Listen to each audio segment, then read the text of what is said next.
ഏറ്റവും ബഹുമാന്യരായ ഭാരതത്തിന്റെ അഭിമാനമായ കോർപ്സ് ഓഫ് സിഗ്നൽസിന്റെ വിശിഷ്ട വ്യക്തിത്വങ്ങളെ, വേദിയിലും സദസ്സിലും ഉപവിഷ്ടരായിരിക്കുന്ന ബഹുമാന്യരെ, നിങ്ങൾക്ക് എന്റെ സ്നേഹാഭിവാദ്യങ്ങൾ.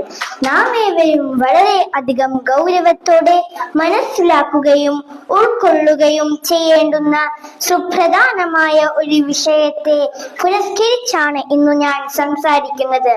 മാനവരാശി അതിന്റെ ആദ്യം മുതൽ ഒട്ടനവധി ദുരന്തങ്ങളും വൈതരണികളും കടമ്പകളും നേരിടുകയും ആ പ്രതിസന്ധികൾ അഖിലവും നിഷ്പ്രയാസം തരണം ചെയ്യുകയും ചെയ്തിട്ടുണ്ട്. എന്നാൽ നാം രക്ഷ പ്രാപിക്കാൻ ഒരു വഴിയും പഴുതും കാണാതെ പരിഭ്രാന്തിയോടെ വിറങ്ങലിച്ചു നിൽക്കുന്ന ഭീകരവും ബീഭത്സവുമായ ഒരു മഹാമാരിയാണ് നമ്മുടെ സമൂഹത്തെ കാർന്നു തിന്നുന്ന ലഹരി എന്ന കൊടുംവിപത്ത്. മദ്യവും മയക്കുമരുന്നുമൊക്കെ ഉപയോഗിച്ചു തുടങ്ങുന്ന പ്രായം മുമ്പത്തേക്കാൾ ഭയാനകമായി താഴേക്ക് വന്നിരിക്കുന്നു.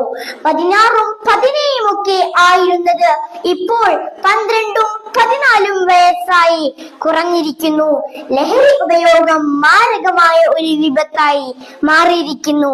ലഹരി മരുന്നിനോടുള്ള അടിമത്വം വ്യക്തിക്കും കുടുംബത്തിനും മാത്രമല്ല നാശനഷ്ടങ്ങൾ വരുത്തിവെക്കുന്നത്, മറിച്ച് സമൂഹത്തിന്റെ ആരോഗ്യവും സാമ്പത്തിക സാംസ്കാരിക സുസ്ഥിരതയും അത് നശിപ്പിക്കുന്നു.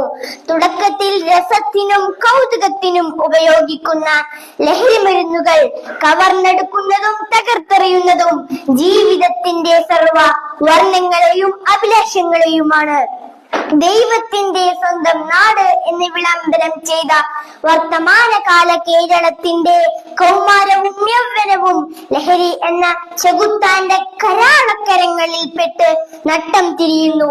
ജന്മം നൽകിയ മാതാവിനെ ജനിപ്പിച്ചതിന്റെ കടം വീട്ടാൻ ഞാൻ കഴുത്തറുത്ത് കൊന്നിരിക്കുന്നു എന്ന് പൊതുസമൂഹത്തോട് പൈശാചികമായ ചേഷ്ടയിൽ വിളിച്ചു പറയുന്ന യൗവനവും പ്രിയപ്പെട്ട മാതാവിനെ ചുറ്റികൾക്ക് തലയോട്ടി അടിച്ചു പൊട്ടിച്ച് കൊലപ്പെടുത്ത ശ്രമിക്കുന്നതും, ഒരേ ഉദരത്തിൽ ജനിച്ചു വളർന്ന പ്രിയപ്പെട്ടവനായ തന്റെ കുഞ്ഞനുജന്റെ കപാലം ചുറ്റികക്ക് അടിച്ചു പൊട്ടിച്ച് നിഷ്കരുണം കൊന്നുകളയുന്നതും, വാർദ്ധക്യത്തിലെത്തിയ മുത്തശ്ശനെയും മുത്തശ്ശിയെയും തല്ലിക്കൊല്ലുന്നതും, ഒരേ ഉദരത്തിൽ ജനിച്ചു വളർന്ന് കൂടെ ജീവിച്ച തന്റെ സഹോദരിയുടെ പുണ്യമേനിയിൽ രതിക്രീഡയാൽ നൃത്തമാടുന്നതിലേക്കും കേരളത്തിന്റെ കൗമാരത്തെയും യൗവനത്തെയും സാംസ്കാരികമായി തകർത്തെറിഞ്ഞത് ലഹരി എന്ന കൊടും പാഷാണമല്ലാതെ മറ്റാരാണ്?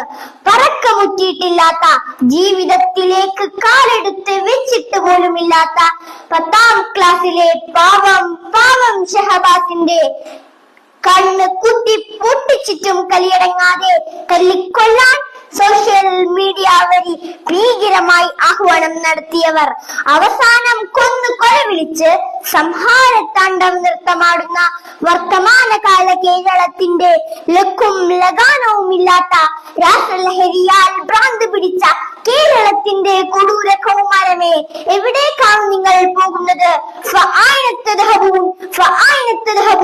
അപ്പോൾ നിങ്ങൾ എവിടേക്കാണ് പോകുന്നത്?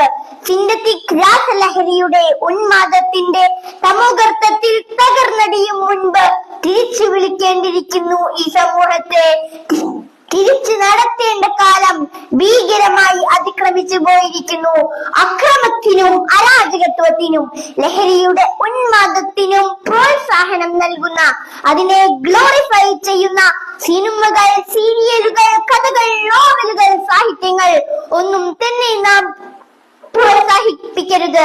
അത്തരം സാഹിത്യങ്ങളിലെ സൈക്കോപാത്തുകളായ ലഹരിയുടെ രാസലീലയിൽ അഭിരമിക്കുന്ന അരാജകത്വങ്ങൾക്ക് നെടുനായകത്വം വഹിക്കുന്ന നായകന്മാരിൽ നിന്നും നമ്മുടെ മക്കൾ മാതൃക കണ്ടെത്താതിരിക്കട്ടെ.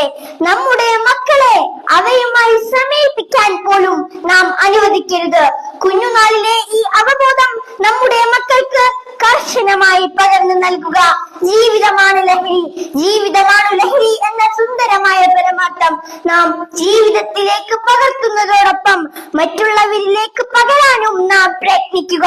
നമ്മുടെ കൗമാരങ്ങളുടെയും യൗവനത്തിന്റെയും അടിവേറുക്കാൻ ഉരുമ്പിട്ടിറങ്ങുന്ന പിശാചിന്റെ സന്തതികൾക്കെതിരിൽ അതിശക്തമായ നിയമങ്ങൾ ഉണ്ടാവട്ടെ. അത്തരം നരാധനന്മാർക്ക് 200 ഗ്രാം മട്ടനും 400 ഗ്രാം ചിക്കനും കൊടുത്ത് സുഖലോലുപതയിലേക്ക് ആനയിക്കുന്നതിന് പകരം വേണ്ടി വന്നാൽ നടു റോട്ടിൽ പട്ടട ഒരുക്കുക. അതാണ് സമൂഹത്തിന്റെ നിലനിൽപ്പിന് അഭികാമ്യമായിട്ടുള്ളത്. ലഹരി വിമുക്ത നവകേരളം പുനഃസൃഷ്ടിക്കാൻ നാം ഓരോരുത്തരും ഒത്തൊരുമയോടെ പ്രവർത്തിക്കുക, പ്രാർത്ഥിക്കുക, പരിശ്രമിക്കുക. സുന്ദരമായ ഒരു നല്ല കാലത്തെ ആശംസിച്ചുകൊണ്ട് ഞാൻ എന്റെ വാക്കുകൾ ഉപസ്മരിക്കട്ടെ. ജയ് ഹിന്ദ്. തീവ്ര ചോക്ക്, തീവ്ര ചോക്ക്, തീവ്ര ചോക്ക്.